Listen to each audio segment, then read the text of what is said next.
guest has worked her magic on the biggest of stars, including Oprah Winfrey, Reese Witherspoon and Michelle Obama. She's also got one of the most recognisable names in the world and is the woman behind not one, but two of the biggest brands in the beauty business. And as she releases her brand new memoir, Still Bobbi, makeup titan and businesswoman Bobbi Brown joins us now. Lovely to see you again, so Bobbi. nice to see you guys, too. Thank you for coming in. Sure. I mean, it's quite a thing when suddenly you write an autobiography. Yeah, I didn't think I had things to say, but it turns out, I guess, I had a story. You have so much to say. Yeah, I was going to say, it was one of those things where you kind of go, how on earth do you work out what to put in and what to leave out? Well, it was really a process, and I have to, you know, shout out my husband, who ended up kind of rewriting the whole book, because he's like, that doesn't sound like you. Be nicer, don't say that. So it was a very cathartic experience. Yeah, I bet. I recommend it to everyone at some time in their life to just, it helps you compare like where you came from and to where you are and where you're going. Well, it's so interesting you saying about where you came from, because your family upbringing was fairly complicated. But the thing that I really took from the book was you have this real sense of always moving forward. Right. No matter what kind of comes at you, no matter from what direction, you move forward. And that seems to be something that you apply to your life in general. I think that's resilience. Yeah. You know, one of my favorite terms is, so what, now what? All right, this happened, but what are we going to do about it? And I've always thought that. And yes, with having a beauty business, things happen also. Yeah. You've created these two extraordinary empires throughout your career, but where did your love of makeup come from? It really came from my mother. You know, my mother was very, very glamorous, and I used to watch her, and I was not glamorous at all. I tried, but it wasn't me.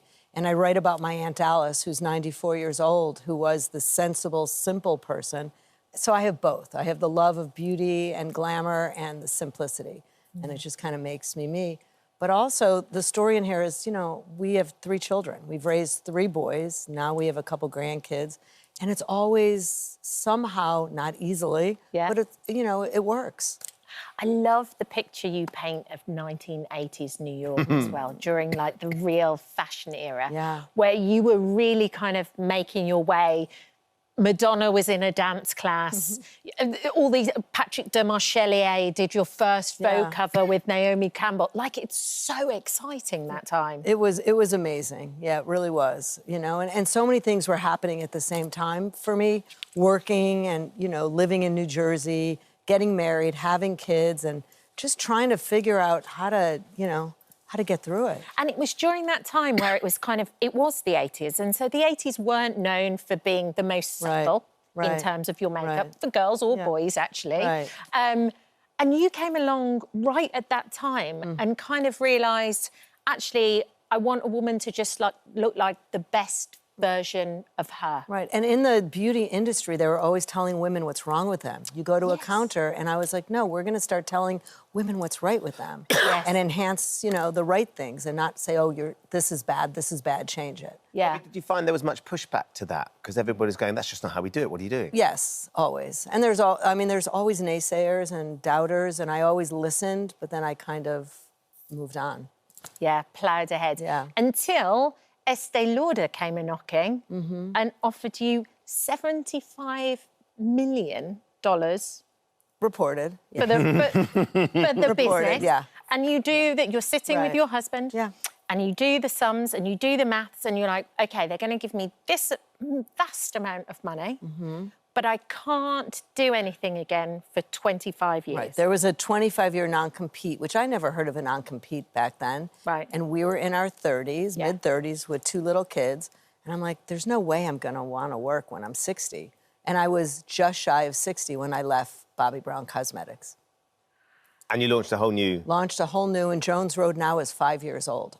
So we're celebrating 5 years, and it's pretty cool. And you are still very much working in your 60s. I am totally working, and I have no, you know, thoughts of not doing it. I get to do what I love. Yeah. Right? Some people like golf. Some people like sightseeing. I like creating things.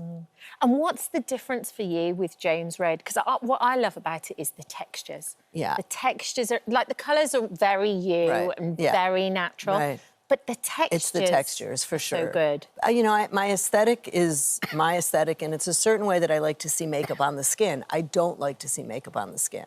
I just want it to even out. And so the texture is really important to me. Yeah. And I think the other big difference is I'm in charge now. I have no one saying, you can't do that. We should do it this way instead. So I kind of get to do what I want, which is nice. Absolutely. And you get to do all these different women, these powerful, intelligent women. Who have you really enjoyed doing? Well, I loved Michelle Obama. I mean, there's no question. You know, I loved working with Sienna Miller for different reasons. I mean, Sienna, because she's so gorgeous. Michelle Obama, because, I mean, talk about inspiration to be comfortable and confident with who you are. Yeah. And that's kind of my thing. Yeah. There's a woman who works very closely with her husband as well, and your husband has been a partner in your business, Yeah. sort of an absolute mainstay all the way through, hasn't he? Yeah, he is my partner in life and my partner in business, and I got so lucky when I met him. It was an instant. I knew I was going to marry him the day I met him. Yeah. Because you were living in a pink apartment in New York. You yes. got an on and off boyfriend at the time. A 12-year relationship. So from 18 to 30, I was with one guy. Yeah.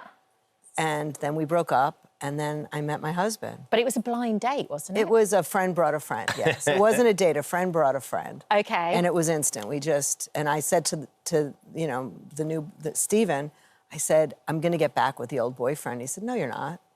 He said, no, you're not. You're not on a break. You're done. And then that was it. And he was right. He was right. You were done. The rest is history.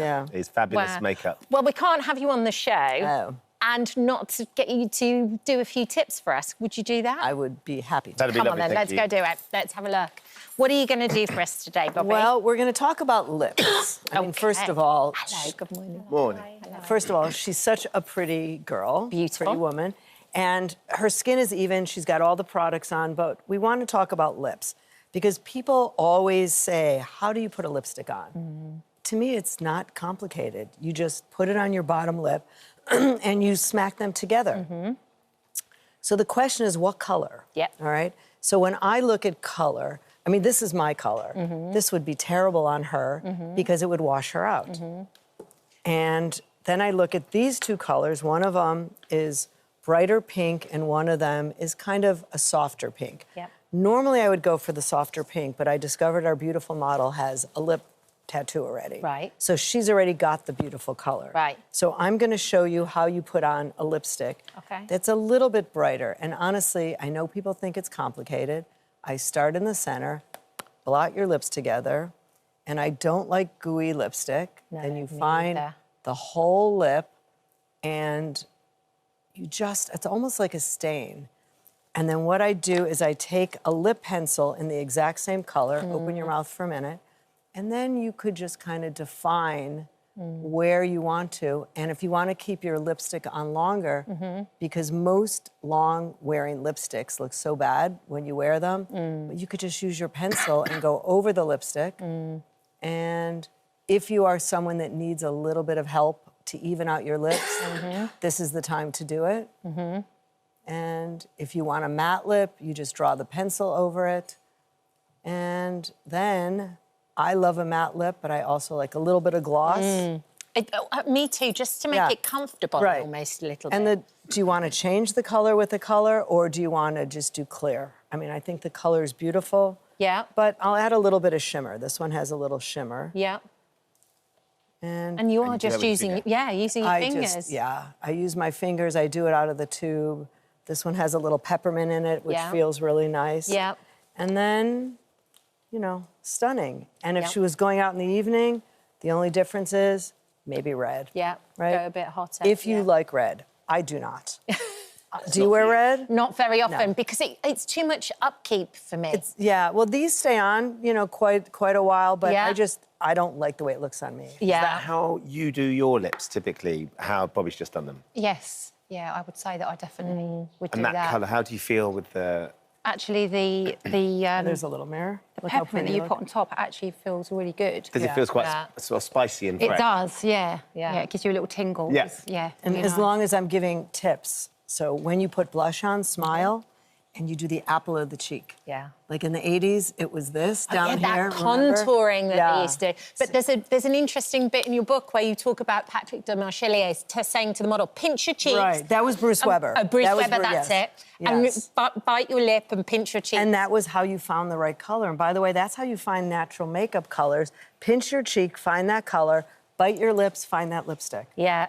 It's not that complicated. It's not complicated. I think I'm known for the person that simplified makeup, and that's what I'm proud of. Amazing. Yeah. Bobbi, thank you for coming in, very much. sharing a bit of story and doing that, and thank you for lending us your lips. Thank you. They looked great. Thank you.